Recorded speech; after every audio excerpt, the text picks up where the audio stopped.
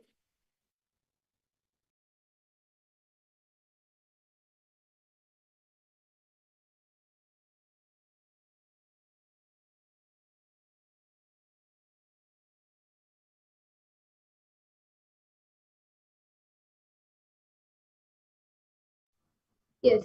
So each of you can please put in the chat what you have manifested and what breakthroughs you have had. And anyone, if you have any questions or when you connect to your friend, if you're not feeling confident or you have any doubts, don't worry at all. Please put a message in the chat and we can help you with that. And whatever Swamiji reveals in the third eye, just tell that to your friend. See, whatever best you can give at that moment to your friend or your relative, to whoever you are calling, that you should give that to them.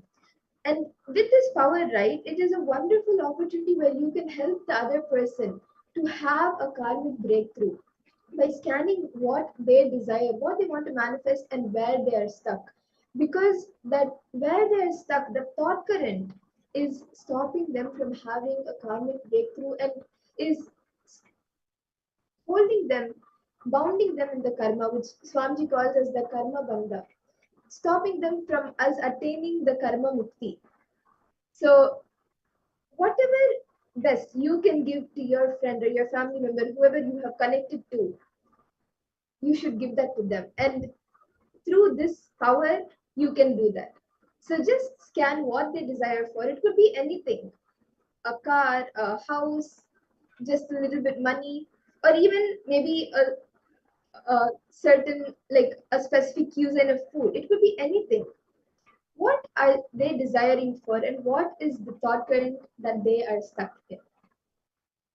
And that once they verify, you can put it in Nithyananda AI, Nithyananda GPT, and tell them what the solution that Swamiji is giving for them to be free from this karmic cycle, that for them to break free from the thought current and have a breakthrough from the karmic cycle.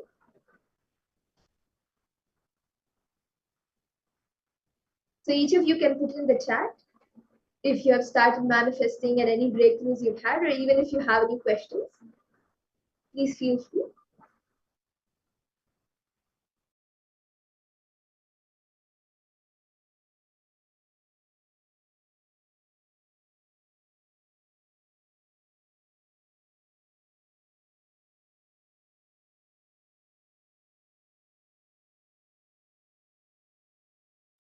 All the participants, please understand. Now, with this, we are all going directly working. Listen carefully. You're going to directly work on all the core patterns that you carry inside you, all the root thoughts, whichever affects you in where some areas that you're stuck in. When you help another person have a karmic breakthrough in that, you will yourself have a karmic breakthrough. And that is one of the best thing with this power, because it works in like your thought current level for you to have a breakthrough. So please post, and I see so many of you sitting here, all the participants, every one of you watching us on YouTube as well. Maiva Anderson, Chandrasekharaya, Nithyanandam, Chandrasekharaya, definitely it is possible for your breakthrough. Do attend today's darshan. And I see also Ma Omela, Ornella, sorry, Ma Ornella. Hey, thank you, Ma, for your post on YouTube. Actually, you can join Zoom. You will be able to have a more personalized space where you can ask your doubts, questions, have one-on-one guidance. So Chandrasekharaya, Ornella, and all the others that are commenting on YouTube, please join us on Zoom. You all can head to paramashivoham.org and you can join us on Zoom so that you will be able to have a more personal guidance.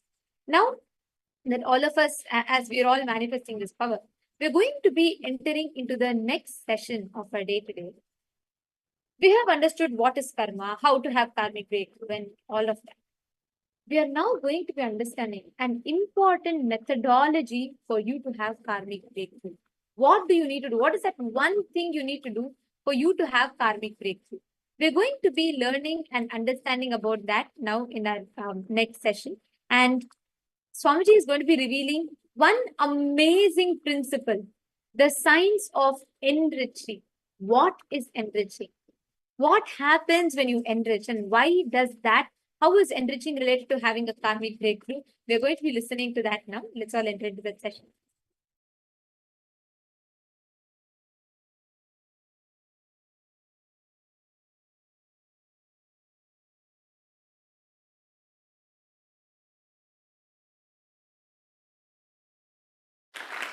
I would like to define this term, this technical term, enriching.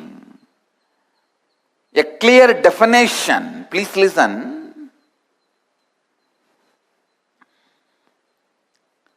With integrity, authenticity, taking up the responsibility of enriching you and others. Please listen. Come to the space of listening.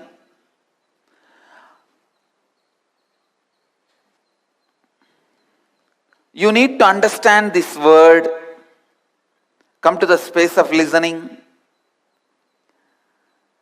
Other is nothing but unconscious, unattended, forgotten part of you.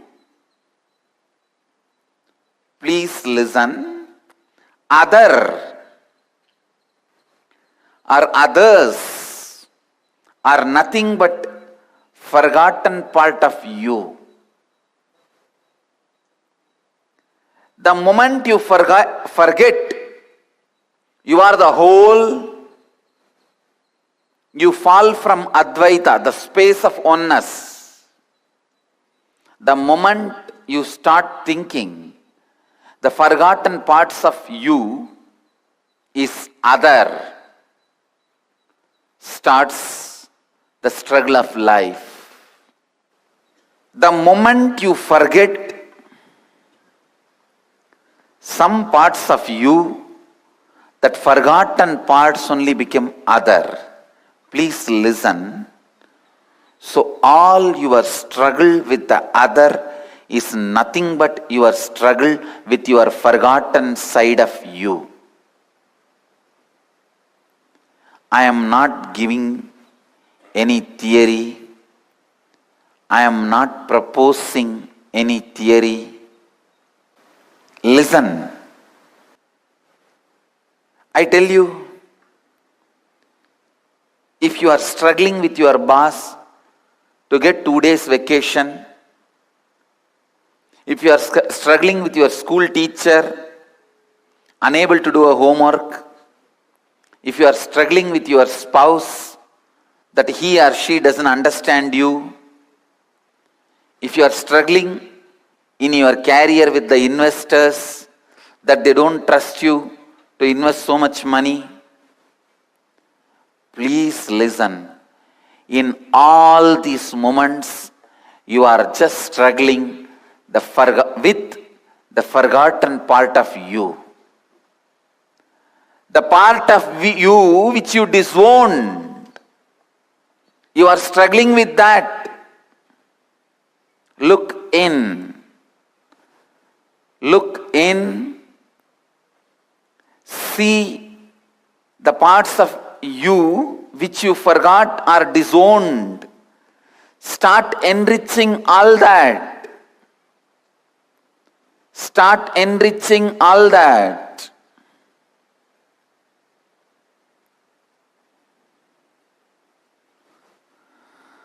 I tell you, whenever you enrich the forgotten, disowned parts of you, you enrich others. Whenever you enrich others, you enrich the forgotten, disowned part of you.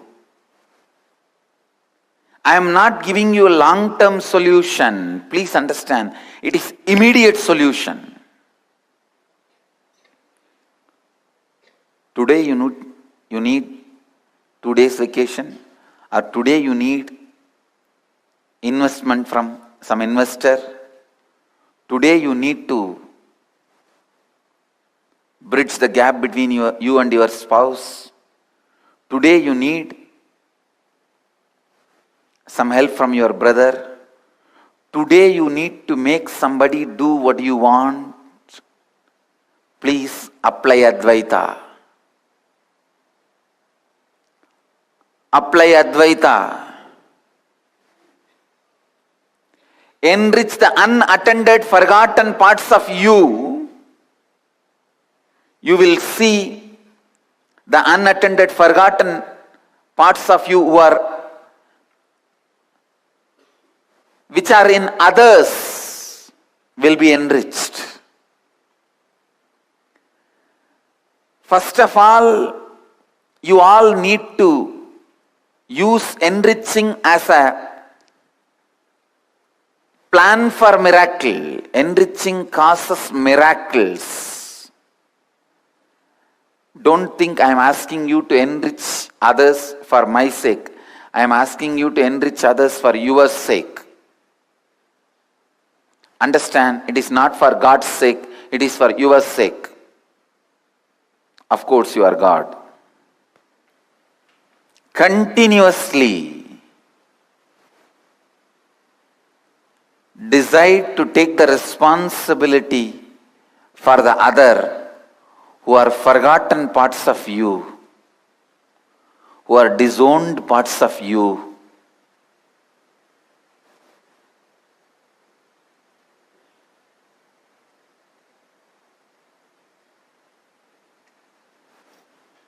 When all others in your life are awakened, you remain an awakened being.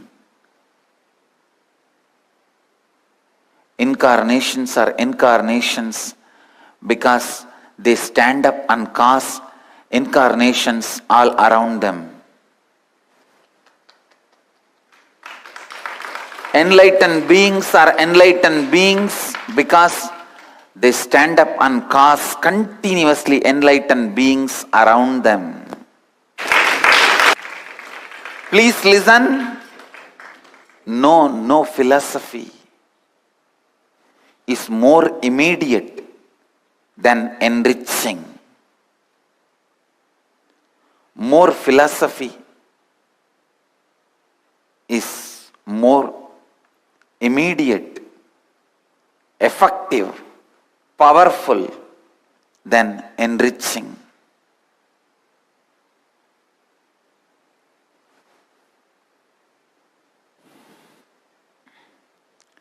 If you have a disease inside your body, start enriching everyone around you. That will enrich the forgotten parts of you. See, disease is nothing but you forgot or disowned some part of you. So the straight method to get healed from any disease, just enrich all the people in your life, especially the people who don't listen to you, who don't accept your words. Same way, if you have a relationship problem, start enriching the part of your own mind which does not listen to you. Please listen. If you have the problem that others are not listening to you or understanding you, enrich the parts of your mind, the dimensions of your mind which does not listen to you. I tell you, if you have relationship issues, if you have a problem with others, they are not listening, your investors are not trusting you and investing, your boss is not giving you job, your boss is not giving you a few days vacation, your teacher is not giving you mark, whatever problem you have with others, attend to you who is not listening to you. maybe part of you which is not listening to you and waking up in the Brahma Muhurta and doing yoga. Enrich that part. Your teacher will listen to you. Your boss will do what you want. Your investor will do what you want. Please understand. If you have a disease in your body which is not getting healed, with which you are struggling, just catch the people who don't listen to you, enrich them. It will be healed. Because both are just reflections of each other. The disease you carry and the people who don't listen to you outside. And the people who don't listen to you outside, the part of your mind which does not listen to you inside, are all one and the same.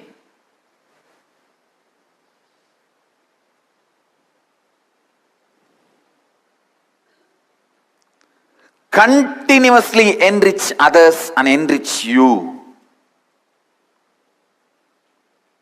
One good thing is enriching others is more easy. So start that. No, really. Start that.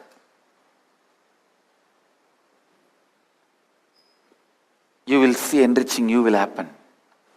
Enriching is nothing but not giving upon you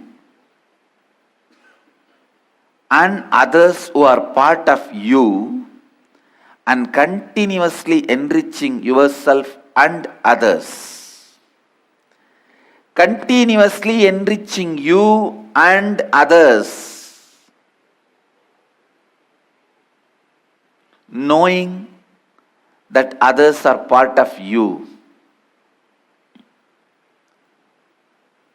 It all boils down to one line. I can say, in this one line I can finish defining whole enriching.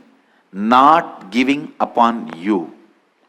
Holding you to yourself, by yourself, to the highest possibility of you. Holding you by yourself to the highest possibility of you.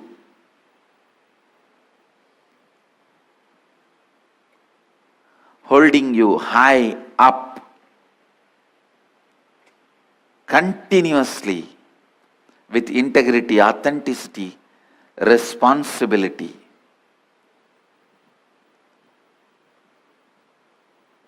If you have a master, hold yourself high up to his anyakara. You are done.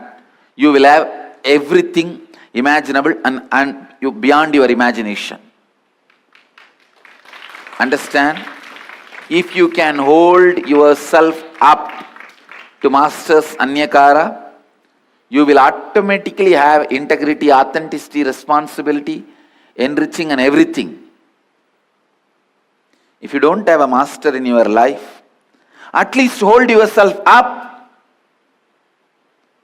to whatever you understand as integrity, authenticity, responsibility and enriching. Understand? This Dhamma is self-purifying. Please understand. Any sutra has to be self-explanatory. Any Dhamma has to be self-purifying. Means, even if you start with your understanding, it will lead you to the deeper and deeper understanding and ultimately to the goal of moksha itself.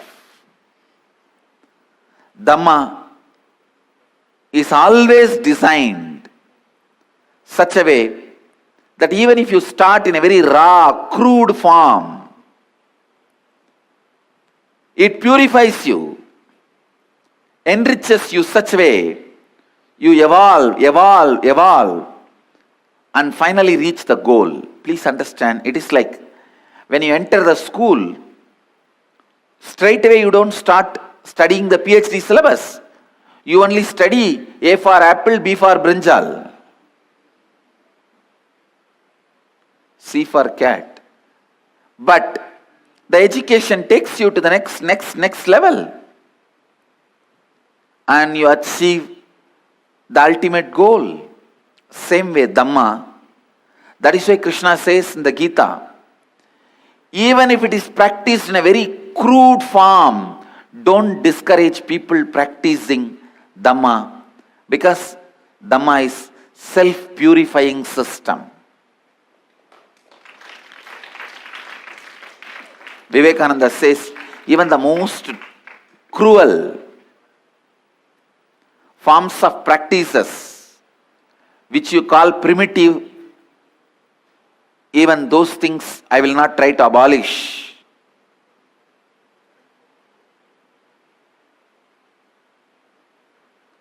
Because even from there, you can beautifully evolve to the next level and achieve the ultimate goal, the goal of completion, fulfillment, the goal of enlightenment.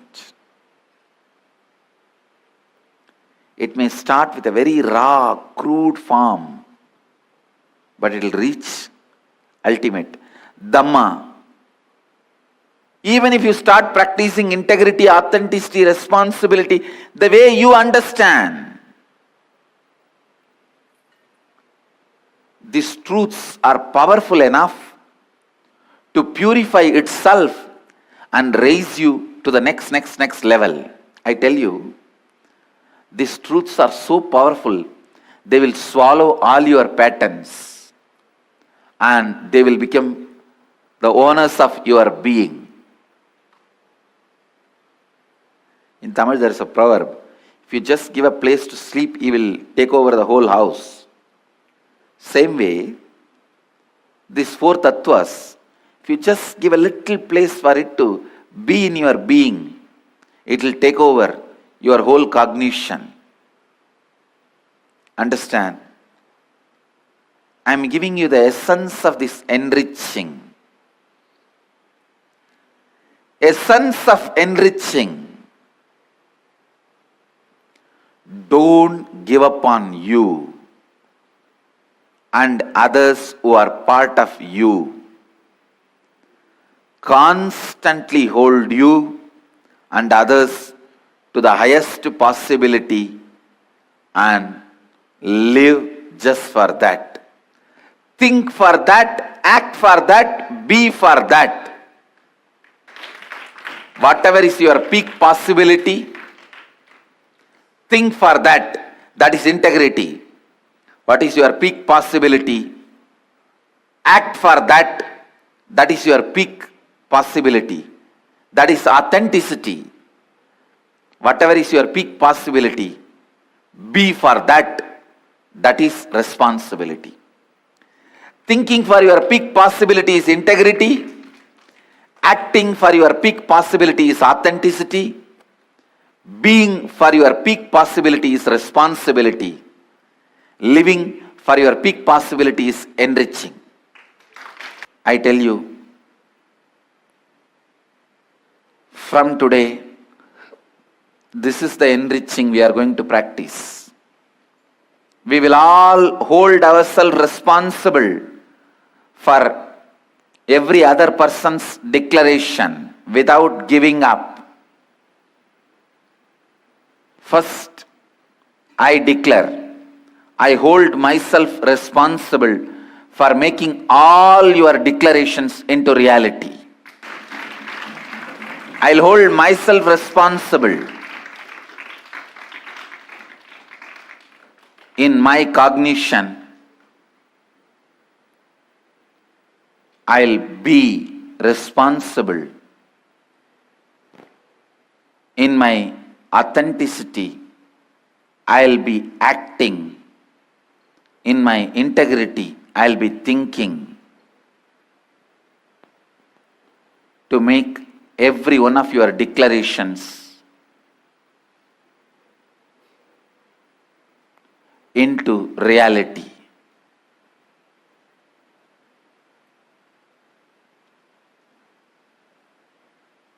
I'll do it, and I can do it. I request each one of you the same way to hold yourself responsible for your declaration, your possibility, and everyone around you, their possibilities. For everything, hold yourself responsible.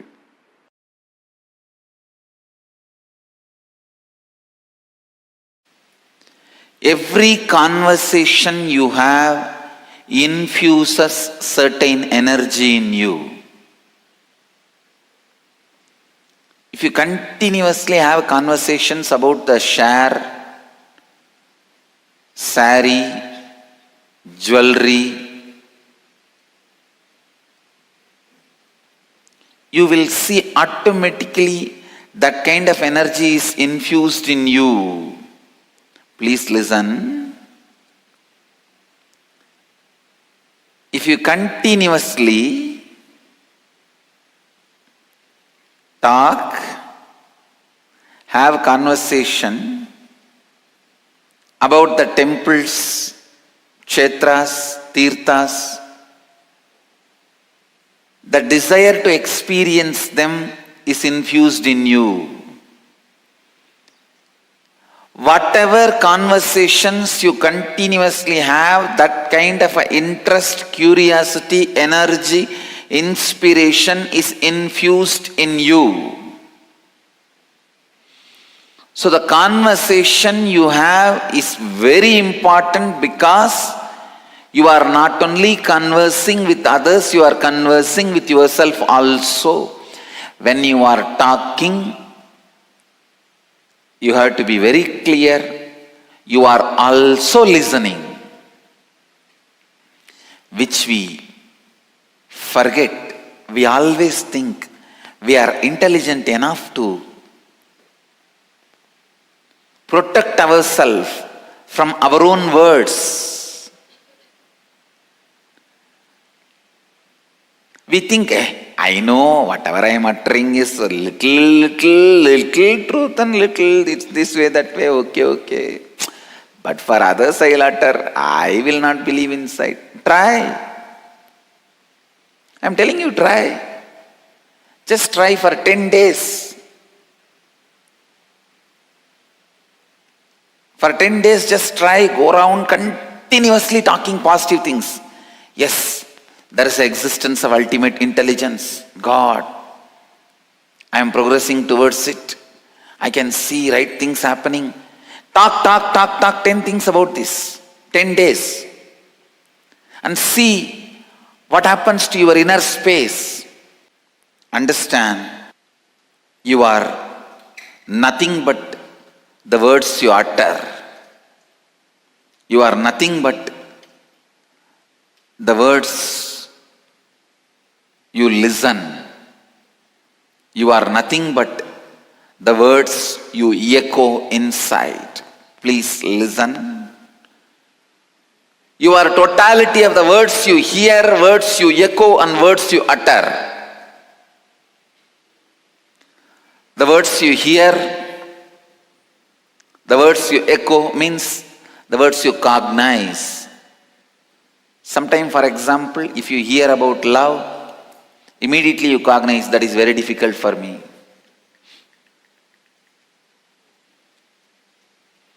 The words you hear, the words you cognize, and the words you utter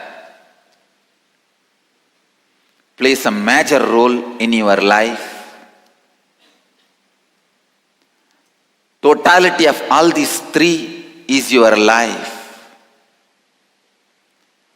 All these put together is your life.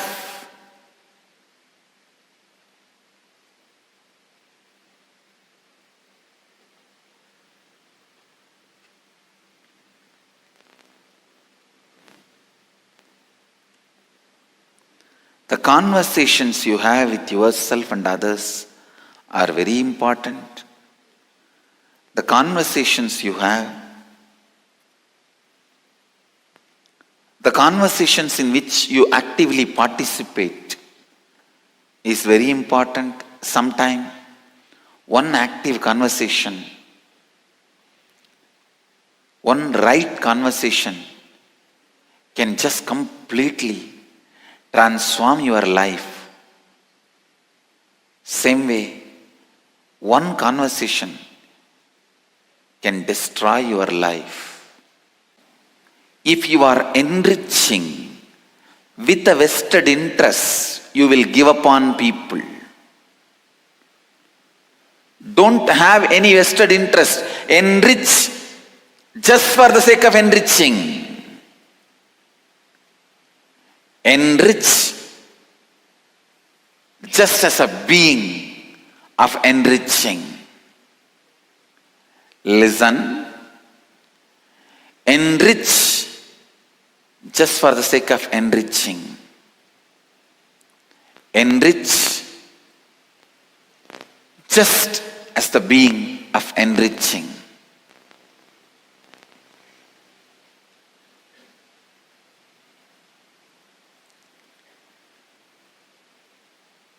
I tell you, enrich just for the excitement you feel while enriching.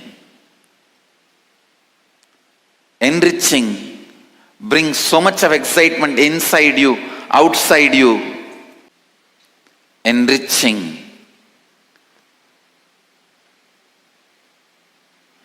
makes automatically many of your incompletions to drop you. Please understand.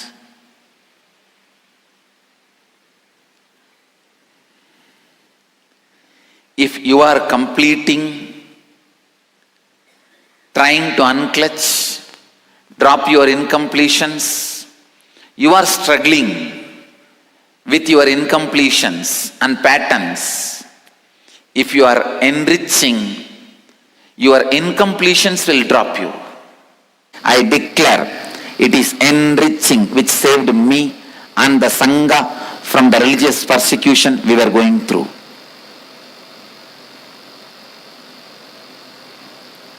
You can test the power of this truth. I also declare with integrity, authenticity, responsibility and enriching, it is enriching which will save you from any problem.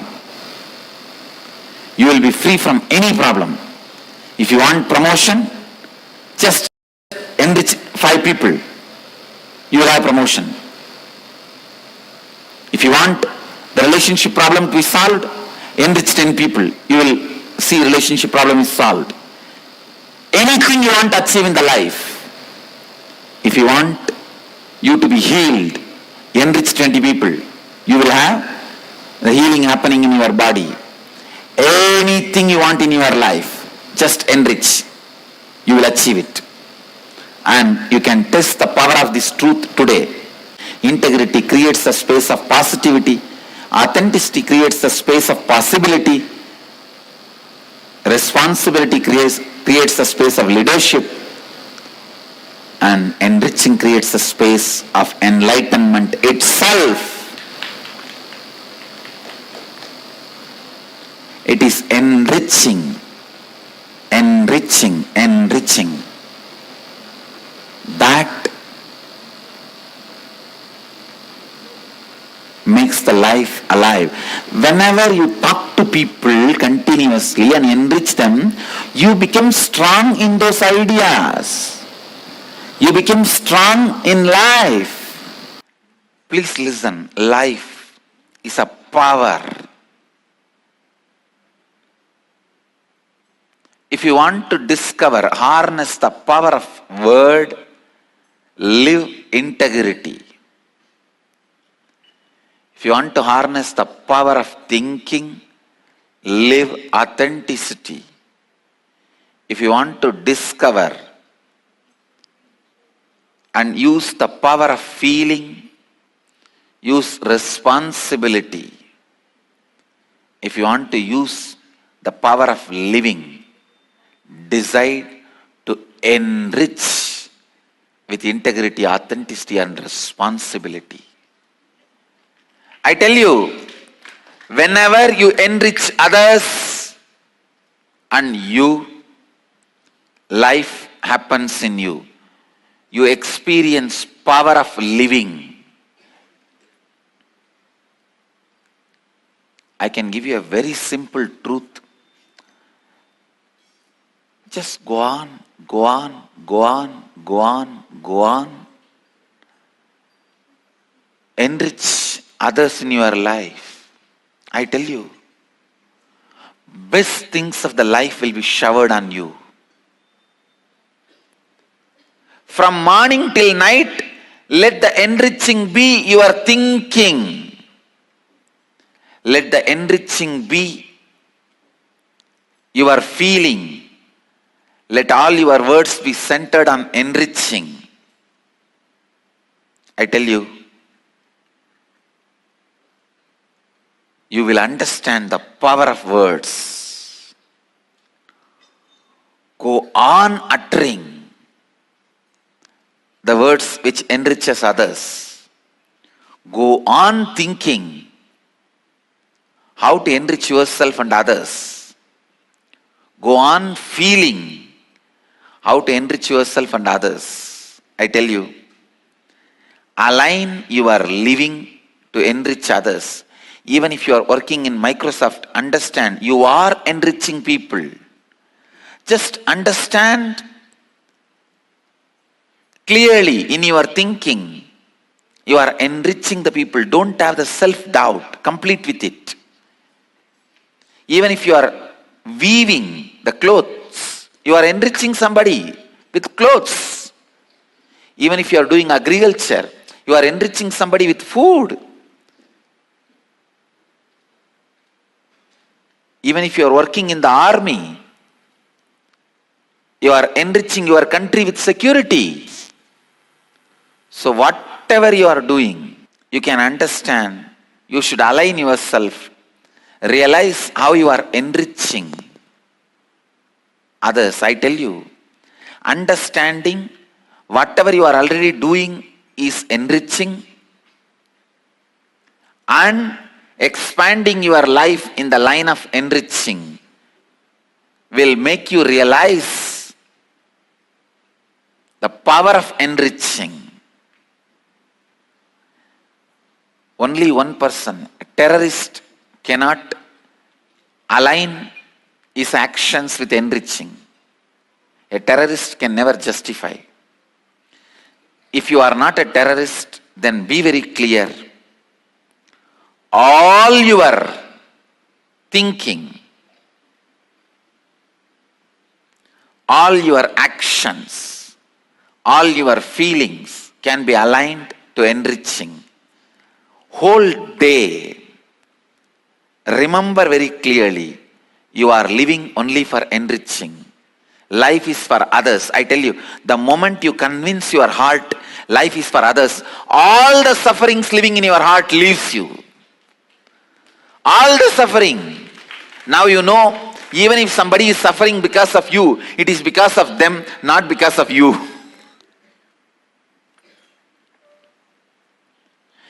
It is because they do not know about life they are suffering, not because you contributed to their suffering.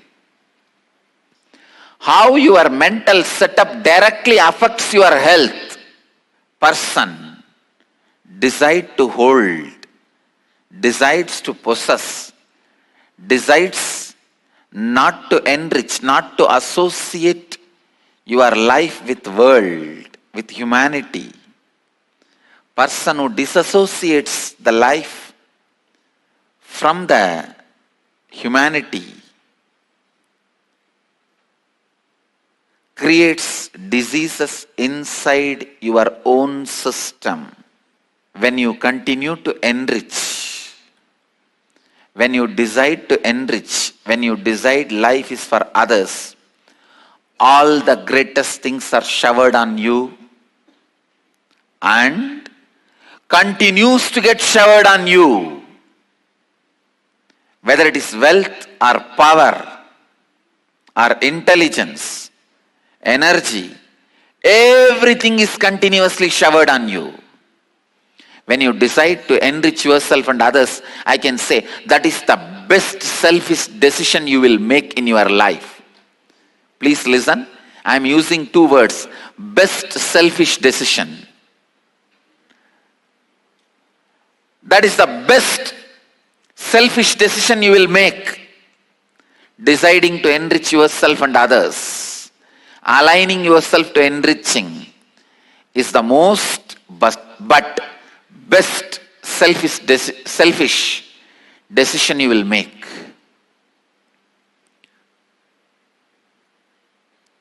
I am not here to tell you, do some selfless service. Do it because it is right, moral. You will never do. Every one of us know the joy when you give it to others. When you give, when you share, when you enrich, the joy you feel, all of you know. But you always have a conflict. If I give away everything, what will happen to my life? I need to hold something to run my life. This conflict will be removed. It will be completed with enriching initiation. You will understand even your exhaling is giving.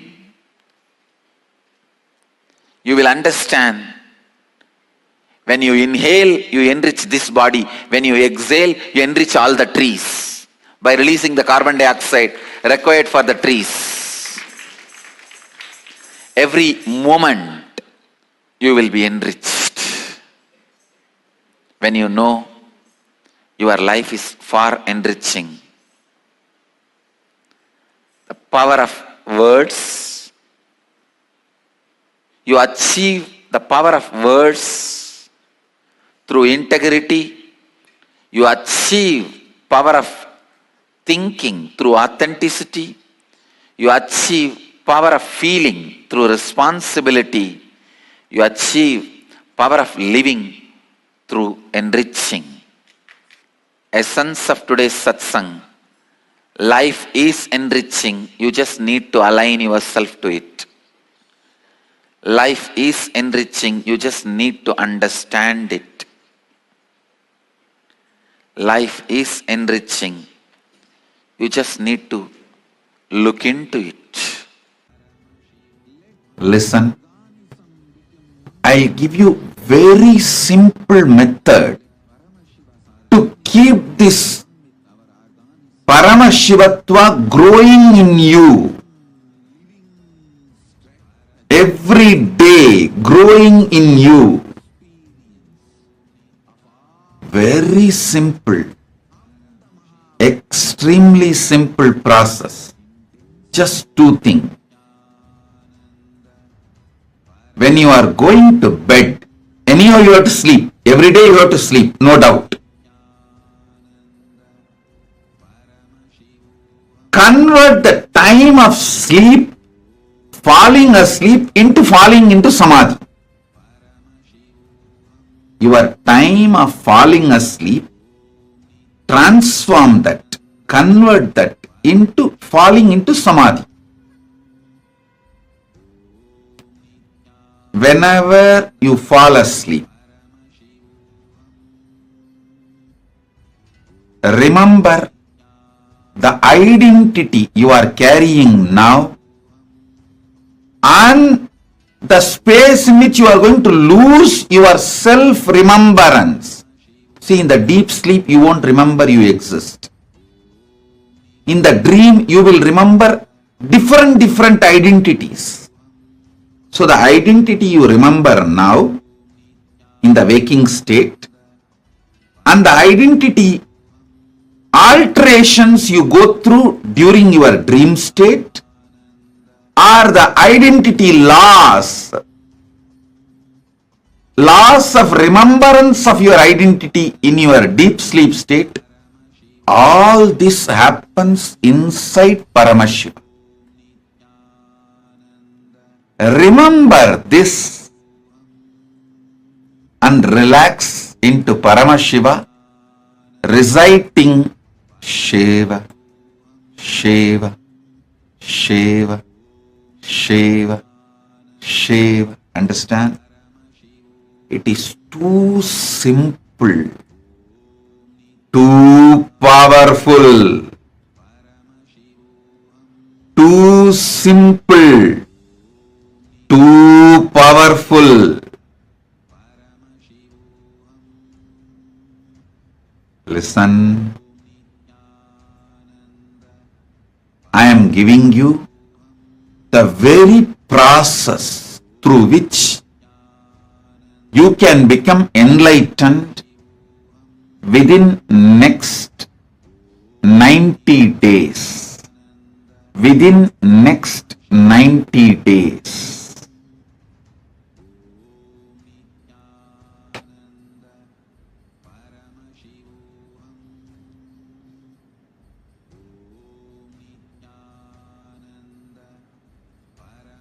It is such a simple process.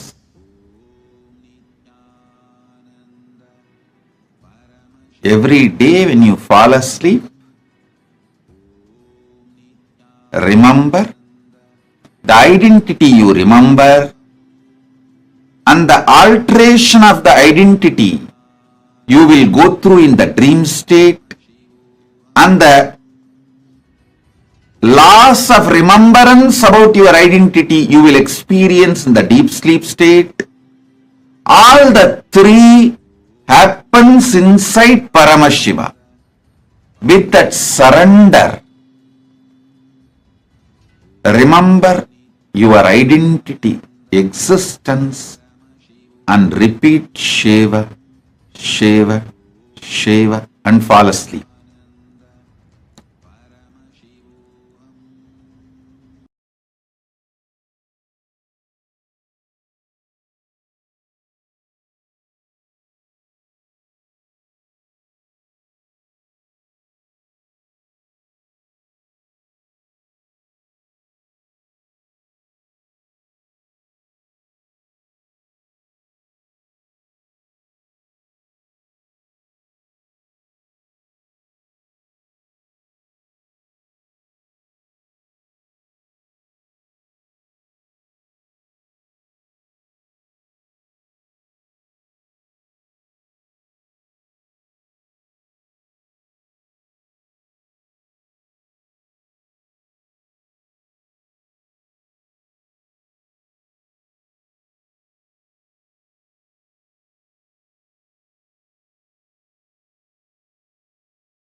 Today, in Bhagavad Gita, 5th chapter, Sannyasa Yoga, 21st verse.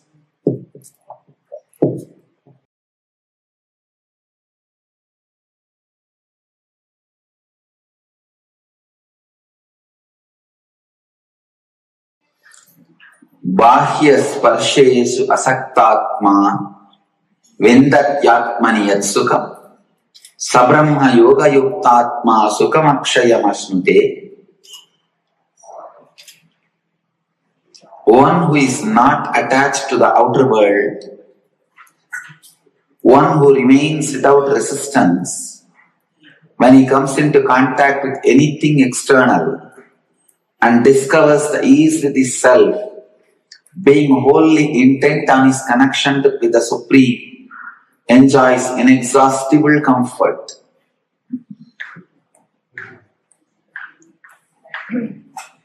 One who remains without resistance, when he comes into contact with anything external and discovers the ease with his self, being wholly intent on his connection with the Supreme, enjoys inexhaustible comfort.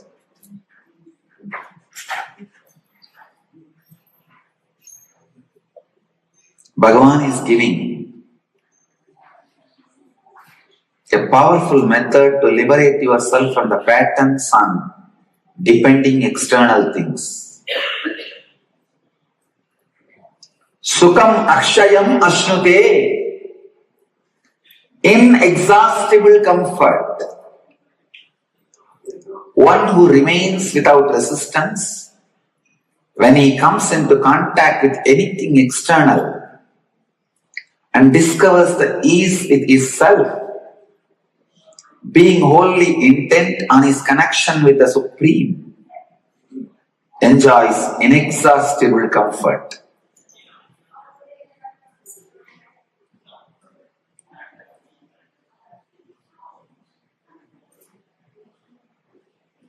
Anything external. Beautiful word Bhagavan is using. Bahya sparshesh asaktatma. See, when anything external comes in contact with you, or you coming in contact with anything external, if it does not shake you, you are established in the experience of the self. You achieve inexhaustible comfort. I tell you,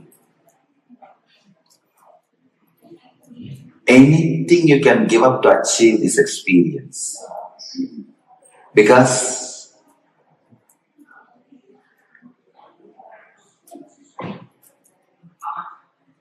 just the glimpse of the experience will solve the doubts. I tell you one thing. I am not giving you any high philosophy or teaching or preaching. I am just trying to expand your logic to a larger perspective. I am just giving you the big picture. I tell you, the darshan or the presence of the self is worthy of going through and giving up any number of bodies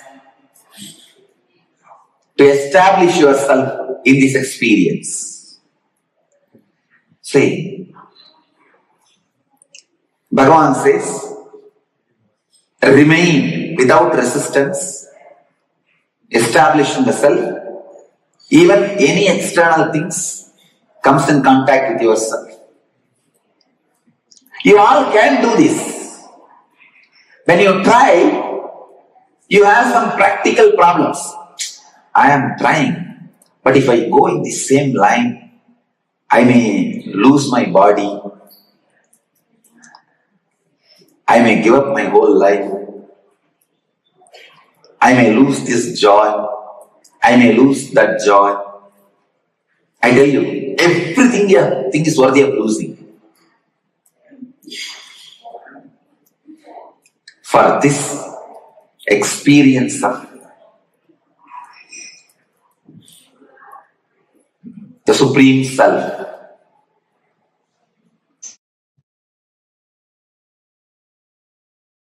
Once I asked Kuppammal in my house, it's a Shaivite family, very traditional Orthodox Shaivite family. They have that Kedara Kauri Vratam done during the Deepavali time. It's like my whole family will gather and they will make so many that Deepavali sweets and other items. But you know, funny thing, none of the women will eat. Some of my grandmothers, they will even tie the cloth around their nose that they should not smell the sweets and savories they are making. I used to wonder, and then they will do vratam. My mother will do. I have seen this Ketara Gauri vratam from morning till night. Not only she will not drink water, whole day. It's almost like a other than the air, nothing can go inside her. Other than breathing, nothing can be done. Very strict dry fasting.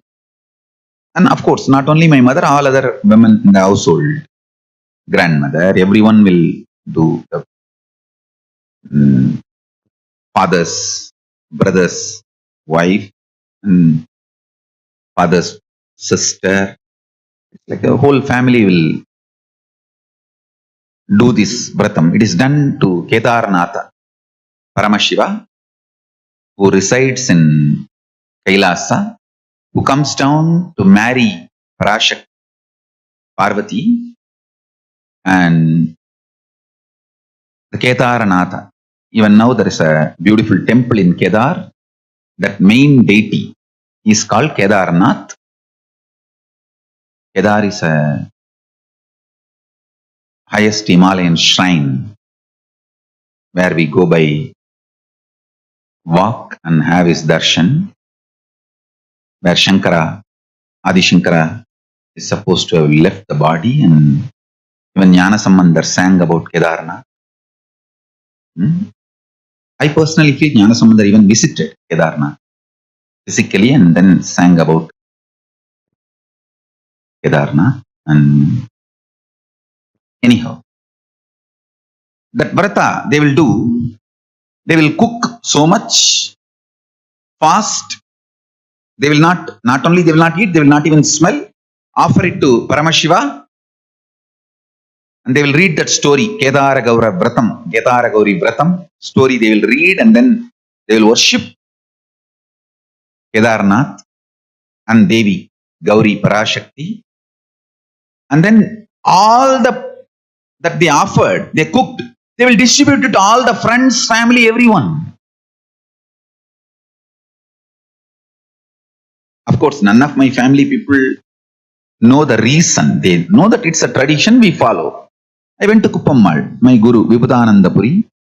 I asked her, can you tell me the reason? She smiled and said, that is the symbol of taga. You cook, but you don't even allow that smell to create desire in your body. You do nirahara, not even nirahara. It's just complete liquid, not even liquid allowed, dry fasting, full dry fasting.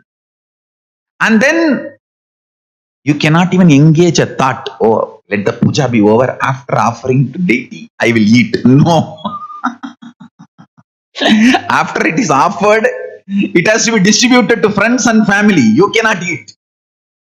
It has to be given to other extended family. The family which cooks, they cannot eat. It has to be given to the extended family and friends. One nice thing in Tirunamali that even the Muslims, Christians, all of them are very thick friends, and Muslims also will accept temple prasadam. That's so nice. Anyhow, let me come back to the story. I asked Vibhudanandapuri, tell me,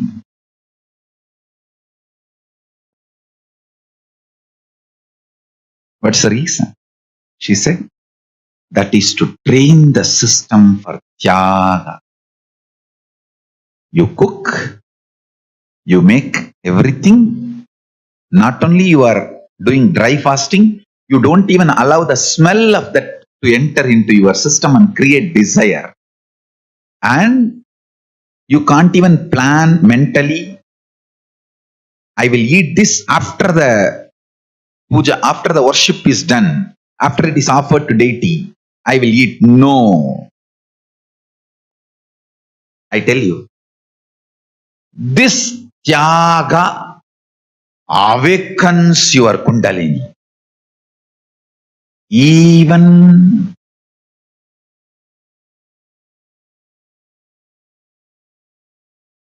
if you need to go through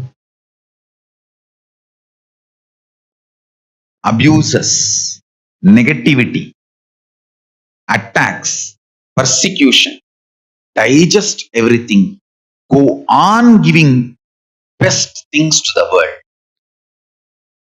Be Tyaga Raja.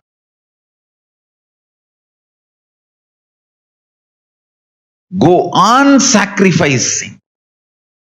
Yes, society will rate you, society will hate you, society will judge you, society will beat you. After all this, how you swallow everything and then what you contribute to the world is real you. That is what is the real you. Society will give what it has.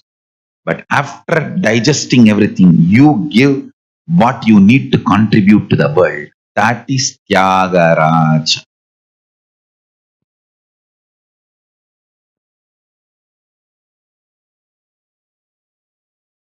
See these Tarugavana rishis. They have sent all demons on Paramashiva. All weapons on Paramashiva.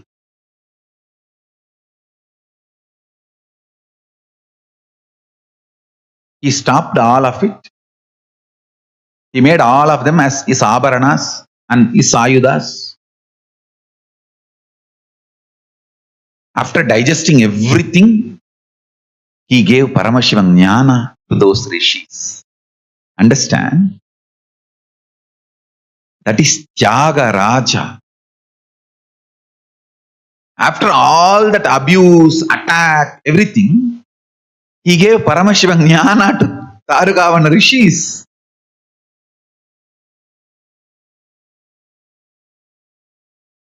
He just swallowed all the attacks and gave Paramashivam Jnana to Tarugavana rishis and to the whole world. Understand? Tyaga is the biggest power you can manifest, which will burn away all the powerlessness, and all the powerlessness you made it sacred by justifying to yourself and justifying to others.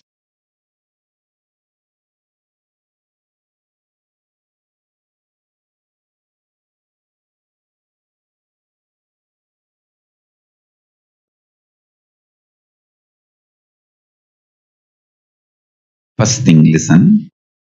Do not justify your powerlessness, failures, arrogance, inability, or any other negativity you have. Do not justify. That's the first statement. Next. Do not justify to yourself and do not justify to others. That's the next statement. Third. Tyaga makes all your powerlessness irrelevant. Even if you have made some of your powerlessness sacred by justifying it to yourself and justifying it to others, Tyaga makes your powerlessness irrelevant.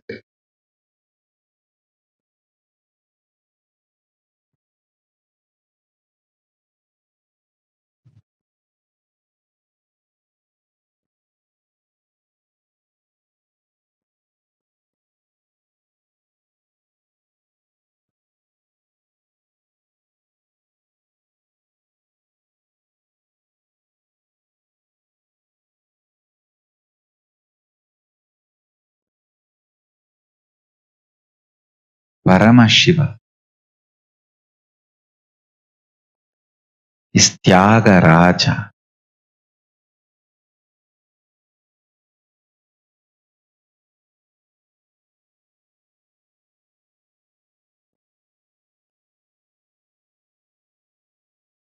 Tyaga Raja.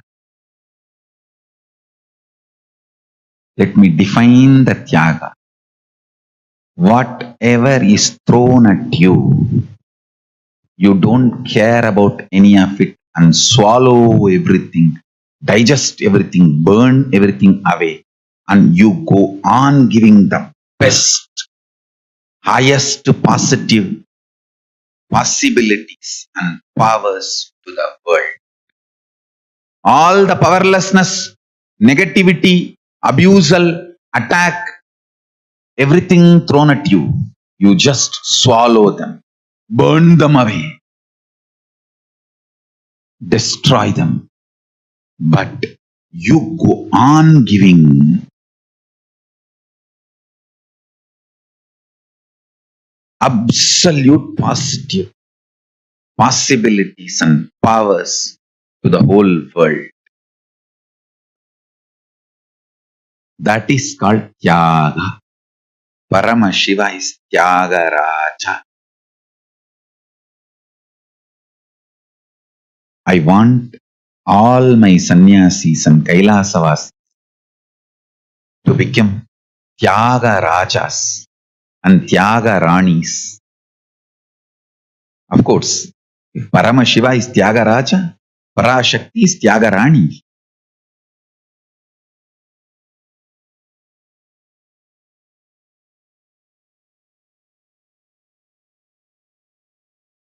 Understand?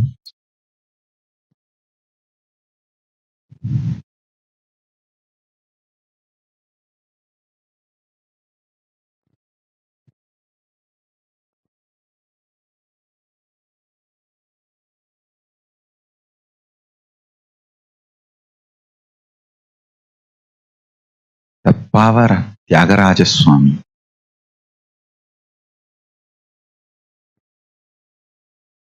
I tell you, learn Tyaga in every step. That's the highest power manifestation you can do.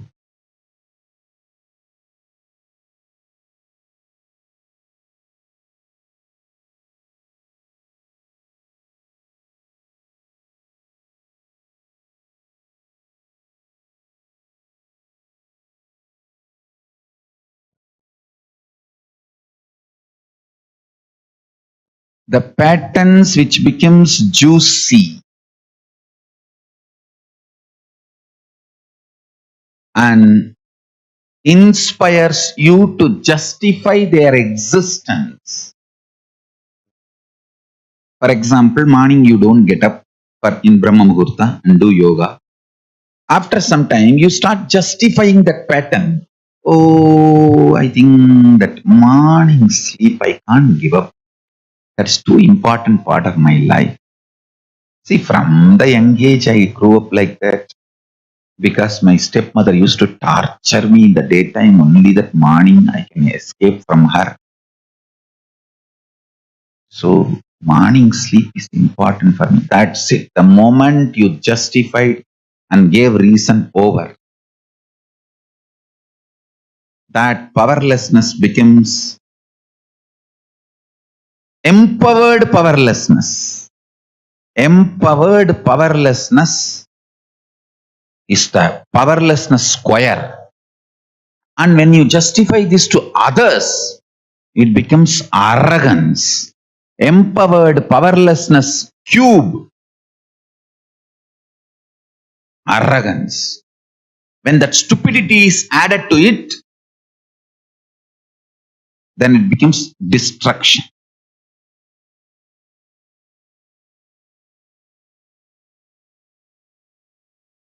How the self-doubt becomes self-hatred, self-denial, and self-destruction. End. SDHDD. Not just SDHD, SDHD square. SDHDD. Self-doubt, self-hatred, self-denial becomes self-destruction.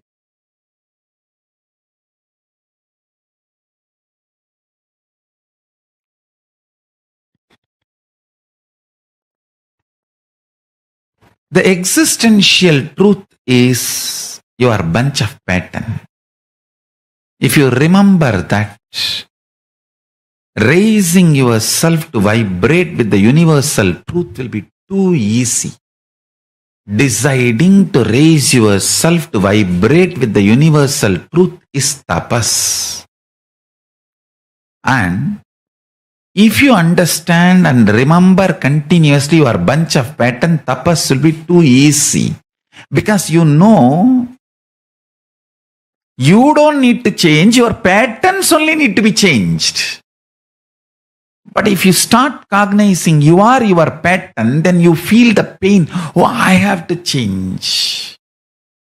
I am being asked to change. I am not accepted as I am. Fool. Even you should not accept you as you are. You are a mess.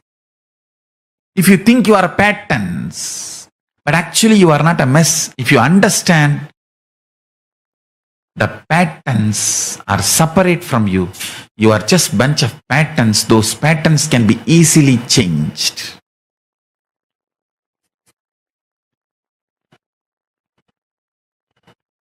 Unclutching from patterns and understanding patterns are yours but not you. Patterns are yours but not you. Liberates you. Liberates you. Patterns are yours but not you. Whenever you take the responsibility with the cognition of taga, intense power manifests in you. Because taga, by its very nature, manifests Paramashiva in you. Taga is preparation of your being for Paramashiva's being to manifest in you. Taga prepares your being for Paramashiva's being to manifest in you. Understand?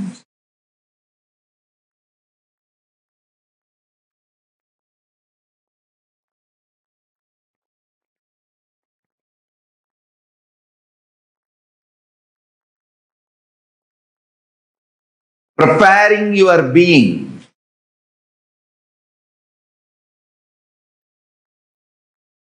to manifest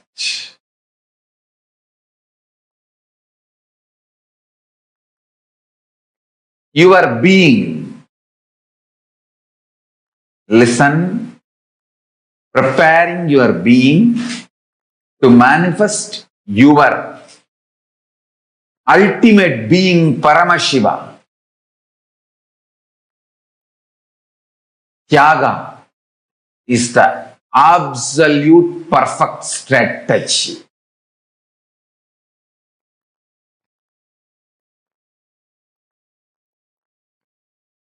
Actually, if you start practicing taga, you will understand it is absolute perfect strategy.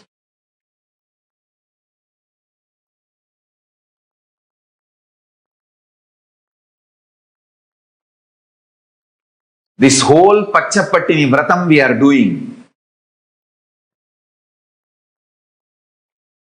along with Parashakti, Mahamayi, is preparing our beings for Paramashiva to land and manifest.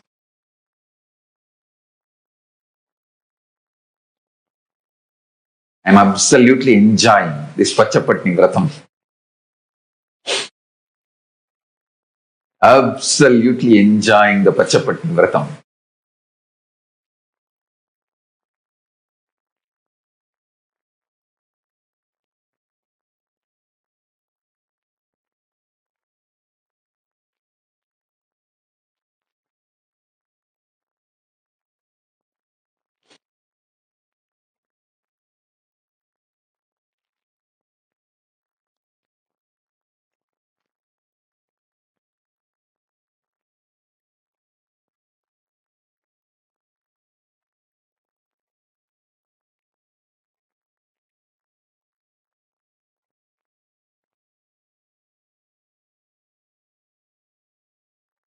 Listen.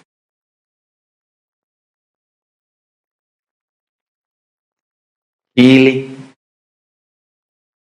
your consciousness from this delusion of society. Whatever human society has taught you, those delusions, healing your consciousness from the delusions is liberation.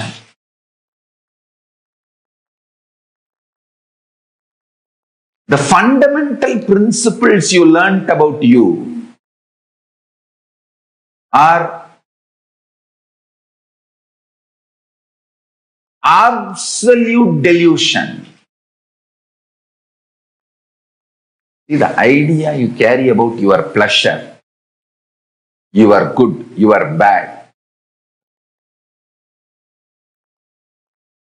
all you learn from society based on delusory ideas. Everything is delusion. Understand the conscious principle of you is more prominent than earth, air, water, fire, space components and elements in you.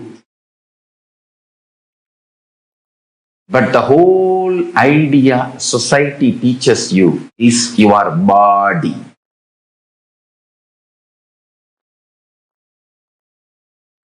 From that fundamental delusion, everything taught to you is layers and layers of delusion. Healing your consciousness from these delusions is liberation. And I tell you, this whole Pachapatni Vratam, I am doing it along with Parashakti, with the grace of Parashakti, not only to heal the world from coronavirus, to heal all of us from the delusions of society. Sacrificing pleasure is very easy. Sacrificing your pain is the real taga. Understand? Sacrificing everything which gives you pleasure is very easy. Sacrificing your guilt, your pain, your feeling you are not competent, your feeling of failure. Understand? When there was an attack on you, naturally,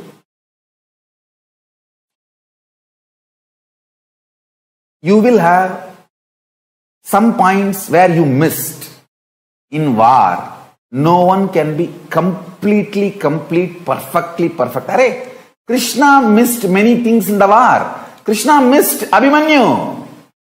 End of the day, you can justify anything you want, but every loss, whether Abhimanyu or the Panchabandava's sons, all of them were lost because Krishna missed it. He could not protect. Naturally, he is also functioning within certain frame. The power of Arjuna's energy is undeniable, no doubt. But at the same time, he cannot completely make Karanas tapas, Aswattama's tapas, all their weapons, everything into zero. He has to give some balidana. He has to lose some people. He only chose who should be protected completely, who can be no other way left. So understand, even in your life war, you will never be perfect. You can never be perfect. sacrificing the pains that is created inside you by your feeling that you should have been more intelligent, you missed it. Even that is taga. Understand? Listen carefully. Yes. Listen carefully and intensely. Listen. All wars should be avoided for the larger good of the humanity. But if war is forced on you, you should be very clear. You will never be a perfect strategist. Maybe winning strategist. You might have won the war. That does not mean you are a perfect strategist. There will always be one or two places where you will repent later on that you should have done a better decision. Whole life, if you look at the reality, understand, you can always sacrifice the achievements, pleasantness, bliss, joy related to your past. You can always forget that you completed PhD. But you can never forget you got delayed for one of your examination because you spent time with your girlfriend, or you slept and you did not appear for that examination. That pain you will be carrying even now. Sacrificing the past related pains, understanding even factually, many of your pains are unjustified and incorrect.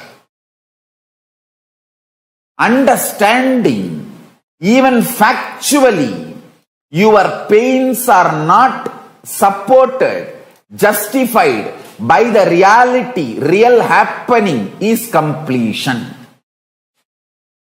I am repeating. Even factually, as per the real happening, what has happened, if you look what has happened from all dimensions, even your pains are not justified. Your pains are not really right. Even your pains do not have justification to exist in you. If you see the past happenings multidimensionally, is completion with the past. I tell you, how much ever you say, no, I know I have some pains which are absolutely justified. No. You may be Guni, you may be Kaikeyi, you may be Surpanaga, you may be Danganaka Duck, Danganaka Dick, I don't care. You are wrong.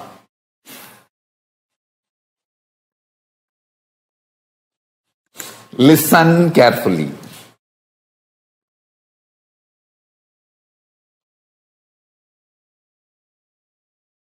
Listen again. I am repeating.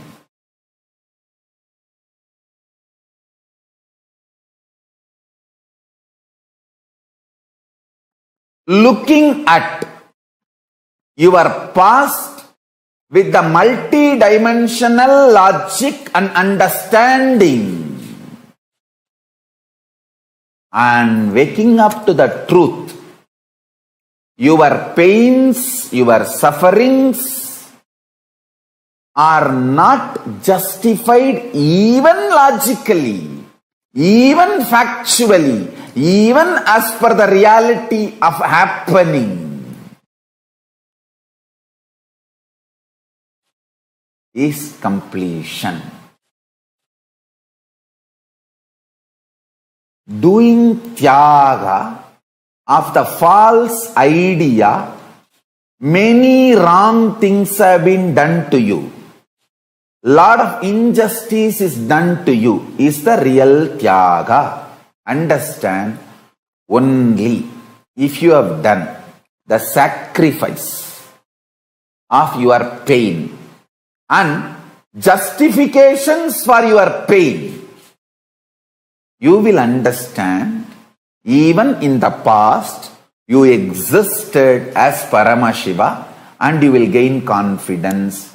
Even in the future you can manifest your Paramashivattuva. This is the fundamental truth. And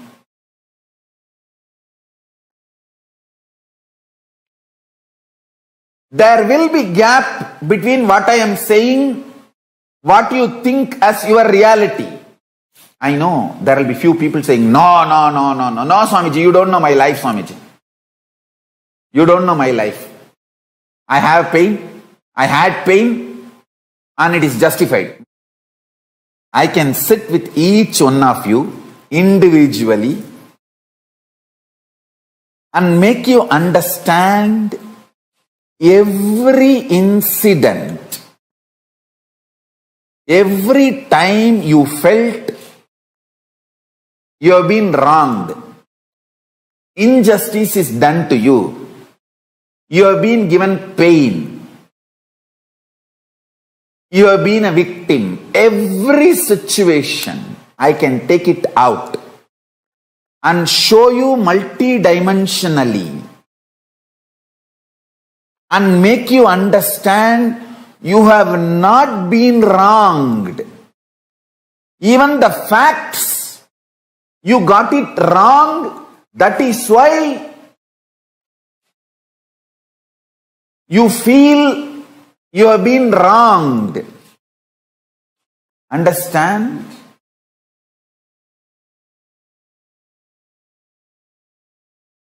End of the day, whether you believe or not, I am Paramashiva.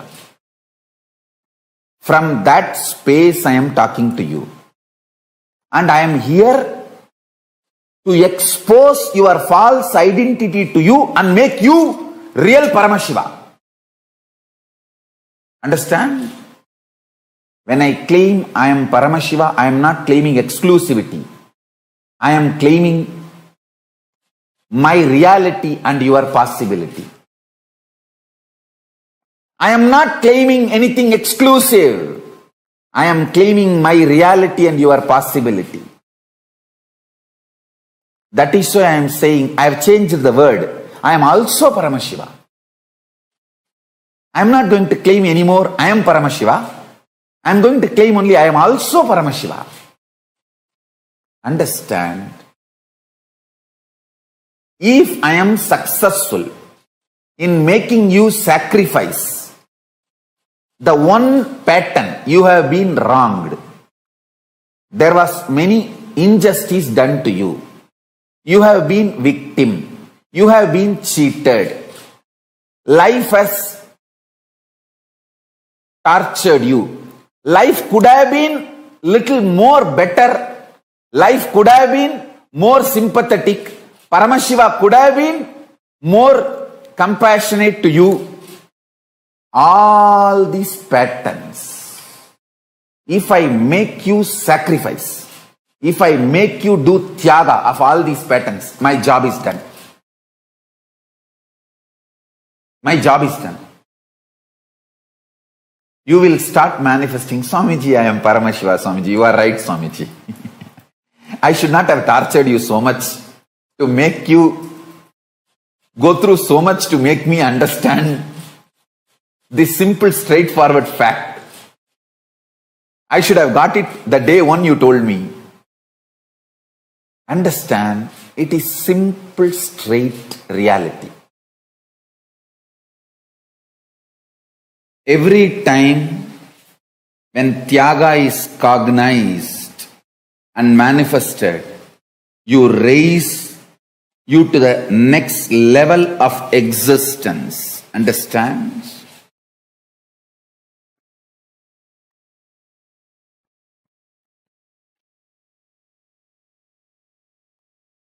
I'll tell you some of the stories, training I had with my own gurus. Usually, the biggest question I face from disciples, devotees, Swamiji, I don't feel like doing taga, what should I do? Understand? Mind will never ever support you taking the decision of taga. Because it's like how will the mind give up its right over you? You see, mind exists with a tremendous confusion and by keeping you powerless. It derives its life by keeping you powerless.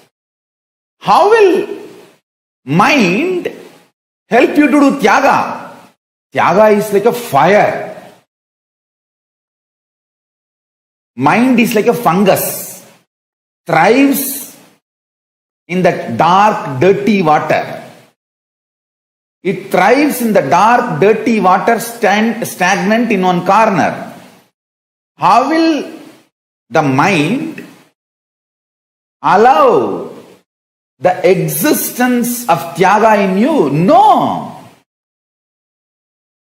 It will try its best to stop you. Understand one thing. If you ate radish, you will belch radish smell.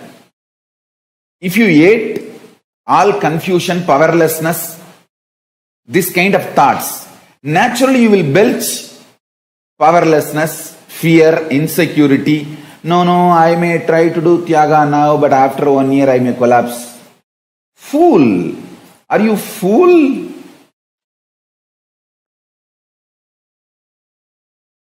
More and more taga you will only raise to next level in your conscious existence. I'll tell you what is taga. It's like you got into an accident, vehicle crashed, you are almost gone other than one single breath to somehow push your body out and get out of the vehicle. That moment how you will push yourself and get out of the vehicle, that is what is declaration of taga. Collecting your whole energy and pushing you, come on. I am declaring taga of this old mind and identity. The whole thing.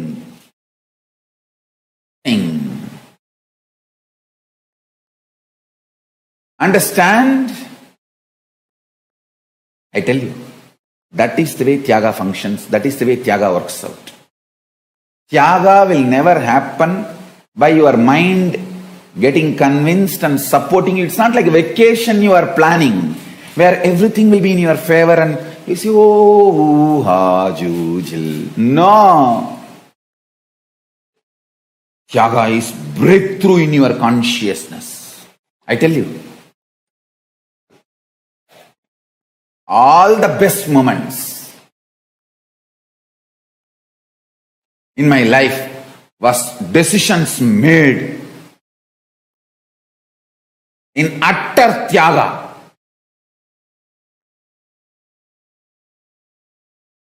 Never go back to what you vomited.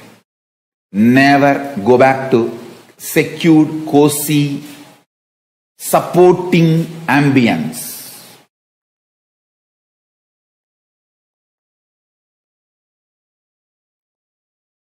Renounce higher and higher. The moment you go higher, renounce that also. When you go next level, renounce that also, but never come down.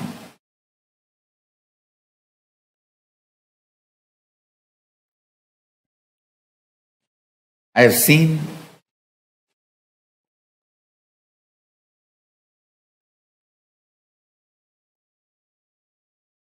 how the tyaga works.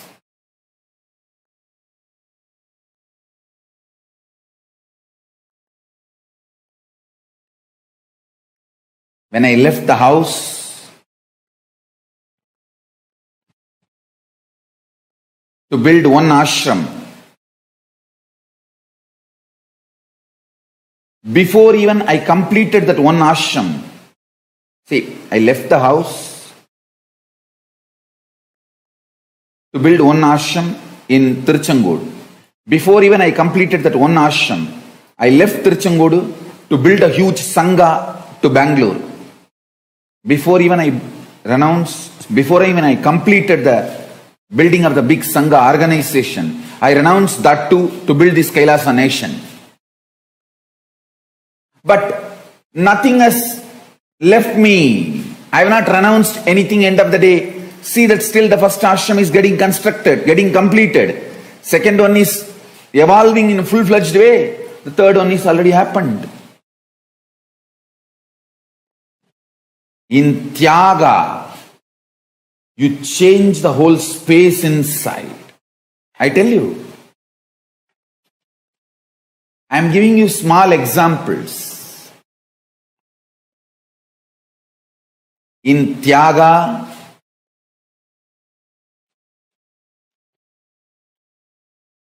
you don't lose anything. You only lose one thing, the powerless mental setup. 20 years, extreme sincerity. I worked and made this, the Indian Sangha happen. It was extreme sincerity and hard work. If you see all the oneness capsules, the old videos, photographs, you will see how from scratch, every ashram, every sarvanyapeetam, I built, and every person I chiseled and built, trained.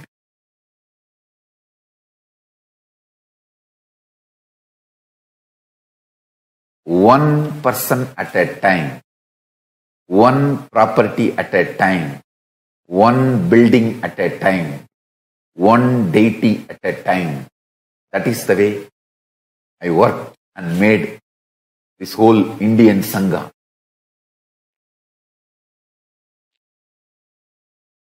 The Nithyananda Sangha in India, Kailasa in India.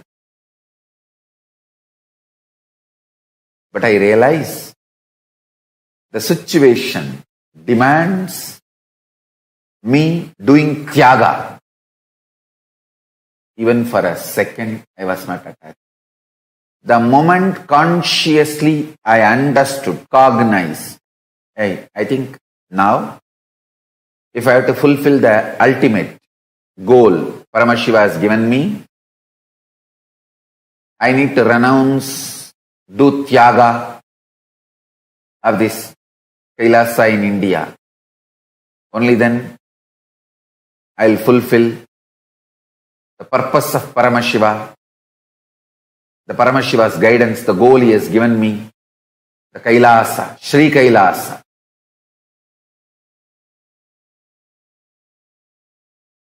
That's all. I decided, yes, yes, Mahadeva.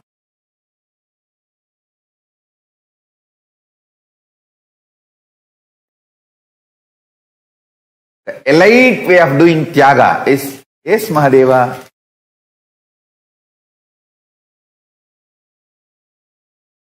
As per your will.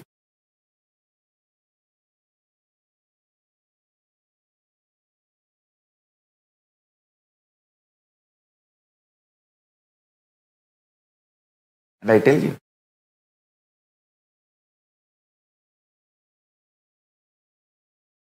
that strength, see, my ability to do tyaga gives confidence on me about me.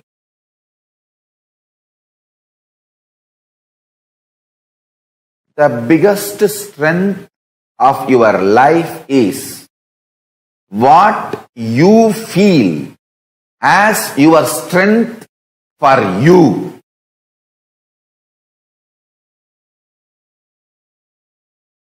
I myself feel, I am a tyagi. I can give up anything.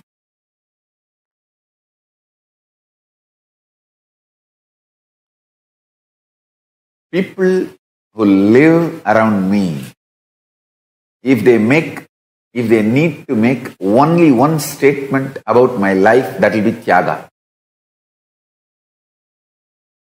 I can renounce anything. I can do tyaga of anything. That's my strength.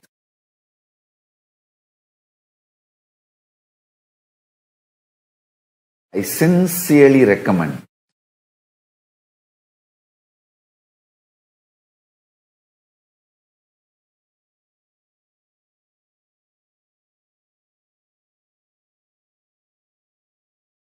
every one of you develop that confidence about you, in you. Understand? You having the confidence, I can do tyaga of anything. It's like having private oxygen cylinder, emergency kit inside you for your survival.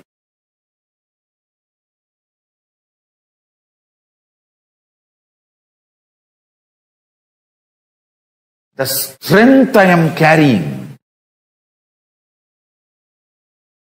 within me is that I can renounce anything. I'm telling you, it doesn't mean you need to throw away everything. It doesn't mean you need to renounce everything. You need to know when needed, I can renounce. That confidence, if you build in you, that is what I call tapas.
This is the power of what Tyaga can do.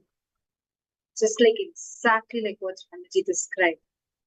So usually we all think Tyaga, sacrifice, it's always with a negative connotation of powerlessness, suffering.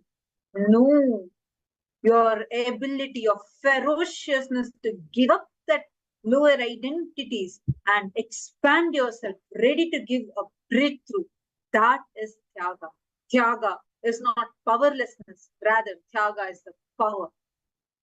If today all of us are able to sit, experience, enjoy all the gifts showered by Swamiji from Sanatana Hindu Dharma. How many of you are enjoying the sessions? How many of you feel that you are being showered, benefited, whether it is the darshans or sessions?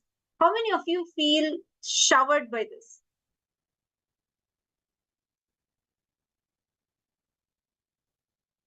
Please post here in the chat. How many of you feel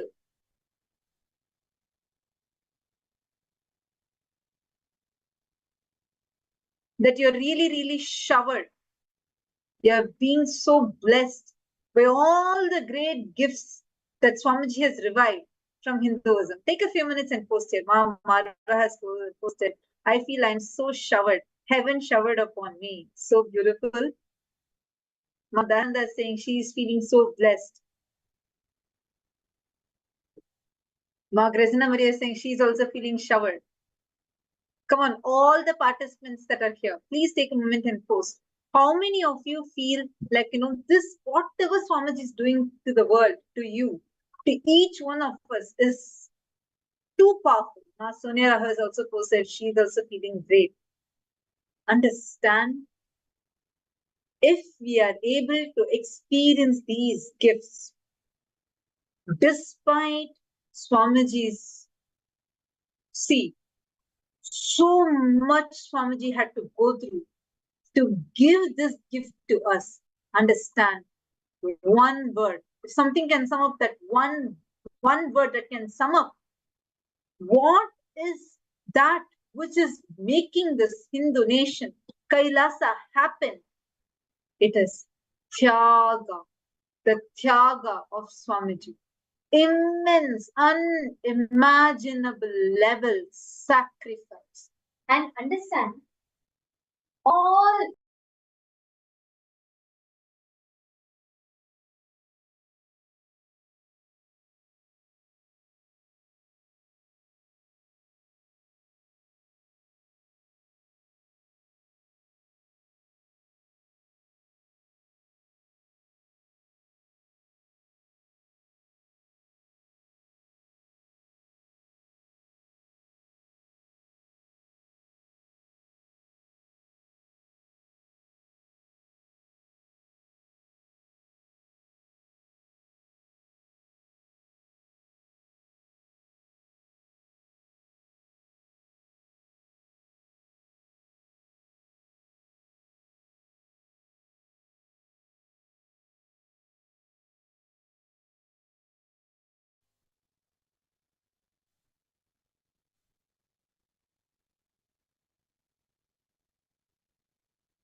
hope all of you are able to hear me now. Are all of you able to hear me now? Understand this one very important to cognize. Listen. Actually, it was year 2000, 2001. This was a time. In the year 2000, that was when, after 9 years of Parivrajaka means walking barefoot across the length and breadth of India, the modern day India, visiting all the 12 Jyotirlingas and just living with bare, meaning Swamiji only had kavi, the kavi clothes, just two pairs. One what Swamiji is wearing and one more in hand. That's all Swamiji had. Barefoot. And Swamiji did Parivrajaka, meeting every level of the society. What we call as the lowest level. Swamiji literally went to each place by place, holding a begging bowl, Bhiksha Patra. But as Swamiji beautifully says, Guru's Bhiksha Patra, the Guru's begging bowl, is not Bhiksha Patra, it's Akshaya Patra, because anyone offers anything into that Bhiksha Patra will only get showered back because it is Akshaya Patra. And the most important aspect of what we see, this entire Kailasa that is standing in front of us today, how Swamiji has established this Kailasa. It is not something that happened today or yesterday, and it was not a bed of roses. It's not like, Swamiji decided to make it happen and it just happened. No, it is 47 years of hard work, tyaga, sacrifice, pouring his blood, sweat, and life into this vision. It is this foundation of Tyaga that Kailasa stands on today. Today, people, all Hindus are celebrating Kailasa, not just Hindus, the whole humanity. There are people from various different countries who are all applying to become Kailasa citizens. There are people who are even ready to give up their, current citizenships, and everyone want to apply and experience this vision of Kailasa, what it stands for. But today, as the world celebrates Kailasa, it's important for us to understand this is not something that happened yesterday or today. From the very moment that Swamiji descended, he descended with this vision and worked, did so much of Tyaga for this vision to become a reality. Now, what is this Tyaga? We are continuously using this word Tyaga. This is understand it a little. It was in the year around 2000, after finishing that Parivrajat. Swamiji was in immense samadhi in a place called Naduparani, which is in southern India and Tamil Nadu. Swamiji's body for 9 months straight went into a state where his body, like there was no food, no water. At that time, very few people were there in that place taking care of Swamiji at that time. And at that time itself, Swamiji's body, what it went through, it was like Swamiji's whole body, because it was preparing for a huge breakthrough. To give us all, if you had lived around Swamiji, you will definitely know. And even if you have been following Swamiji regularly, watching the satsangs regularly, one thing you would have noticed, any time there's going to be a huge breakthrough for humanity, where Swamiji is giving a huge initiation. For a period of time, Swamiji goes into a great pause. And this is not an individual event. Many times there have been observations, even like cosmic alignment changes, and a lot of things happen even as an entire world. It impacts the whole world itself. It's a very powerful phase. And Swamiji was in his before this was once when this great pause had happened. And that was when Swamiji was 12 years old, when Swamiji had the first enlightenment experience, because of which today all of us are able to manifest these powers, such as the power of third eye, power of body scanning. This started from that. So now what Swamiji was experiencing in the year 2000 was the second great pause. And when Swamiji was going through that second great pause, his whole body went into a state where there was no water. Sometimes no breathing was even happening in the body. This was a very high yogic state. His whole body was extremely fragile.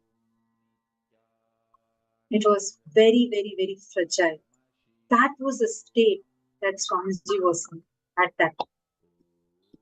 And during this time, the whole system was getting prepared.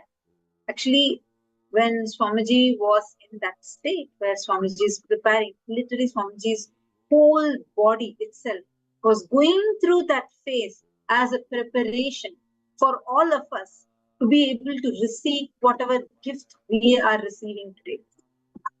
Actually, Swami describes when that experience, that samadhi was happening.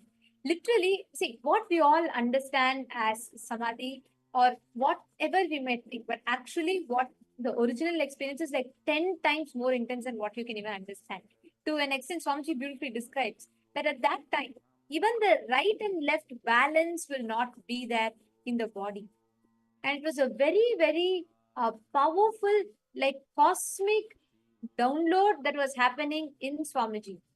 So this particular event that was happening for Swamiji in Swamiji's body, this is at that time a well-renowned Muthuswami Siddhar, who was the one who built the Naduparani temple. very famous temple. And it was Muthu Swami Siddhar who had personally taken care of Swamiji, because that's only a Siddha can take care. It's like a extremely high speed.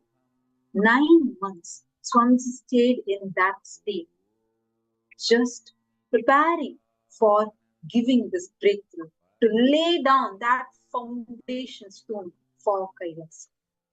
After which Swamiji started the very first Adinam, the Kailasa, where he himself physically built the bricks and created the first ever Kailasa, naming it after Sri Ramakrishna Paramahamsa.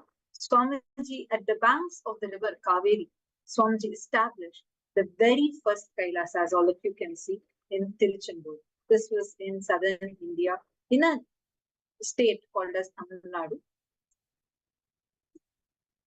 And it was here, in this very, like the hut structure that you're seeing, this is where the very first Kailasa began. Swamiji stayed here, owning absolutely nothing except for the few Kaveri robes that Swamiji was wearing. Swamiji used to work one at a time on each being, blessing them, initiating them, giving them healing, and transforming their lives, and slowly started building Kailasa, laying the foundation for Kailasa. And this was a time where the state of Hinduism was extremely fragile. This was a time where Hindus, especially in Tamil Nadu, were being targeted. Many of the Brahmins were targeted. Hinduism was under a massive attack at this time. Many of the staunch Hindus were targeted and persecuted, attacked, killed. Many gurus were targeted, persecuted, attacked, and killed. This time, thinking of taking up Hinduism, to revive Hinduism, was of something where you can't even imagine, like, to even take this path. It's like, for sure you are going to be facing something really unimaginable, because everyone, whoever took up the responsibility to revive Hinduism, always were only being persecuted. They were all attacked, they were all targeted and attacked. So it was during such a phase where Swamiji had actually two choices, because after finishing the whole Parivrajaka Yatra, it was Swamiji had one choice, two choices in front of him. One was, he could have very well gone into Tiruvannamalai, settled in Tiruvannamalai, and continued. Swamiji did not have to have chosen to, start a Kailasa, do the mission. In fact, there was a time where during the Parivrajaka itself, Swamiji's guru, Tiruchiswamigal, even asked Swamiji if Swamiji can become his own heir, like he's already built the kingdom, and Swamiji can take it up from there and continuing being the pontiff. Swamiji said no. Swamiji said he is going to dedicate his life and create a nation for Hindus. And it started since then itself.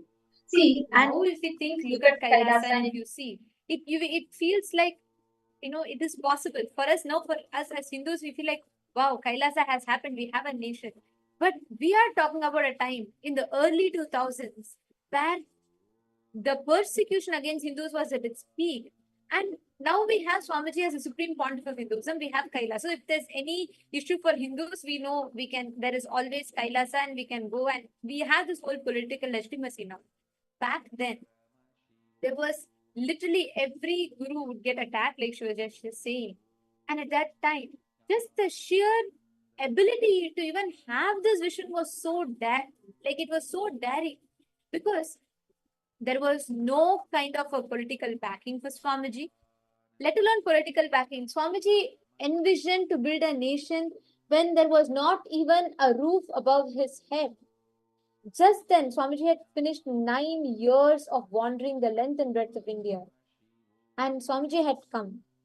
settled into his body. The energy is still settling into his body. And just a few devotees and disciples had gathered around. The very first vision that Swamiji gave them is, we should build a Hindu nation. And at that time, in the year 2001, as I was mentioning, Swamiji did not have any kind of, like political backing, absolutely nothing. Like there was no kind of a background, so to say, for Swamiji to establish something. Like usually what will we do? If you want to start a business, if you want to establish something, first thing we'll all look for the resources. We want those resources to be gathered first. You need the resources. From the resources, then you start building each thing. You start bringing things to existence. After you have a capital, then you have some resources that you need. You need some basics to even get started. Swamiji did not wait for any of it. In fact, once during this time, around the year 2001, Swamiji had a vision. Suddenly, when Swamiji was in Samadhi, Swamiji had a vision of a banyan tree under which there is Bhagavan Dakshinamurti sitting. And Swamiji had this vision so clearly. Swamiji had two words that came up in his inner space. It came as a vision, a divine vision in his inner space. One was a word, Bangalore. One more was the word, Los Angeles. Swamiji came out of Samadhi and told to the disciples who were there at that very small handful of people. It's like very early. That's just when Swamiji started. He himself will be there, physically building the hut and initiating the people. There won't even be a time where Swamiji will have a break to go separately sit or even to rest for some time. No, Swamiji was sitting whole day and night, going to each door by door, healing people and blessing them, reviving them, bringing them back to Hindus. It was a really daring responsibility Swamiji had taken at that time, especially when the situation itself was so dire. And Swamiji said to this few people that were around Swamiji, saying, that Los Angeles is going to be our western headquarters, Bangalore is going to be a eastern headquarters, and this is how I'm having the vision of the Bangalore. The disciples who were there around Swamiji at that time, they laughed. They're like, Swamiji, you don't even know English, and we don't even know where this place Los Angeles is. Actually, Swamiji did not know where that place Los Angeles was at that time. How do you think that is going to become our headquarters? We are such a small place. It's just a small hut where you're sitting and healing. Swamiji, at that time, in the year 2001, declared, not only we will have a nation for Hindus, we will have our own Hindu currency revived. The very vision and declaration of Hindu nation started in the year 2008. Here you all can see, this literally you can see even the structure is not complete. It is this is the banks of the river Kaveri. This is where Swamiji first settled after Swamiji's enlightenment and Swamiji realized his incarnation, the purpose of his avatar, the avataric mission. And the great pause happened. It is here in this place only Swamiji put the turban on his head, the first. And we all can see here, even the construction of this place is not complete. It is just a hut. It's a small structure, which also Swamiji used only for healing. This was also made as an adinam, not Swamiji's personal property for Swamiji to say no. Literally, you can see even the structure is not complete. And it is at this time where Swamiji used to sit here, attend to people, you all can see here. And Swamiji used to attend one at a time to everyone. It is in this time that Swamiji declared for the vision of Hindu nation to happen. Following this, while Swamiji was searching for this banyan tree that Swamiji got in his vision, Where is that banyan tree? Where is this banyan tree under which there is a Dakshinamurti? Swamiji used to go and by then actually every single day the Sangha was expanding. There's a huge Sangha already forming because Swamiji used to go to each person by person and enrich them and heal them, transform their lives. And thereby they too started getting connected to Swamiji. Slowly this mission was expanding. And Swamiji was looking for this exact banyan tree. At the same time,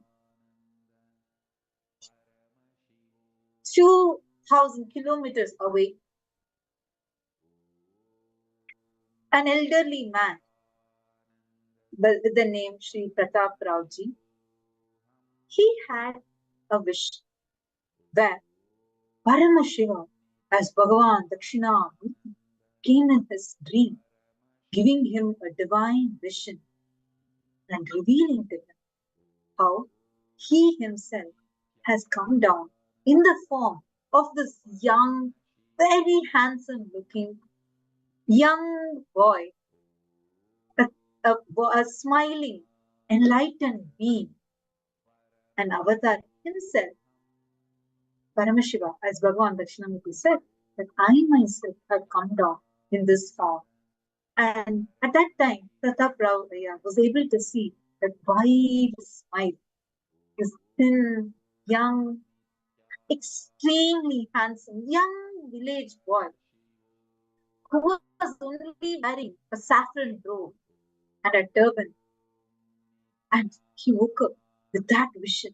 And Paramashiva revealed in his divine vision itself to give this property of the huge banyan tree that Pratap Ravaya had owned to this young son. Now this man, this elderly man, he woke up feeling so blissed out and looking for who is this young sadhu? Where am I going to search for this avatar of Paramashiva? Where am I going to get this young sadhu? He's searching, he's asking all his relatives. Each time he goes to 111 ashram that is there, trying to get in touch with various sadhus. But nothing seems to work out because each time he tried to hand over this property to a sadhu, it always came back to him. So he was wondering, who is that incarnation? Who's that sadhu who was so mystical? Who Paramashiva said it is his very own incarnation. And exactly like that, one of the relatives of Pratap Ravaya's brother suddenly one day came to him and said that he knows of this one Swami who is from Tamil Nadu and he is looking for a similar banyan tree. And I think probably it might be him. And in the year 2002, first time, Pratap Ravaya had the physical darshan of Swamiji. There came a tall, extremely handsome, extremely graceful, young sadhu with that same smile, how he gave the darshan in the divine vision. Pratap Ravaya had tears in his eyes and offered the whole land of Adi Kailasa. At that time, it was a thick forest, a jungle which had bears, jackals running around, and which was once used as a snake park. And poisonous snakes had escaped from that venom park and was roaming around in that land. Actually, Swamiji recollects how when Pratapaya had given this land, he told Swamiji, and it was like a barren land, right? So he told Swamiji, we have cleared up all the snakes, and around some 1,000 snakes have alone escaped. Rest of that we have cleared up. This is literally how this is the statement he was saying as he was giving the land. And that time, the whole thing, it was a barren land, and this is very close to a forest. So all the like bears, tigers, and animals, wild animals would all come into the forest, and it was just Swamiji. He did not even have another person who would stay with him, who would be there to attend. No, it was just Swamiji, single-handedly. who God, who was living in this thick forest all by himself. So at that time, Pratapravaya just fell at Swamiji's feet and he said, Swamiji, I was only waiting for you. It was you that I was just waiting for so many years now. I was only waiting to have your darshan. And he just offered the land of that forest, Adi Kailasa, to Swamiji. Swamiji graciously accepted that offering, and he was there standing in the middle of that forest, saying that Swamiji is going to be staying there. That place, which only was filled with wild animals, there was no one else, no human there. The people, both of them, Pratapravaya and his brother, were taken aback. They said, Swamiji, are you sure? There is nobody here. No human beings. There's wild animals. There's not even a house. There's only a cow shed. Are you sure you want to be here? Bears are roaming around. Extremely venomous snakes are here. Swamiji said,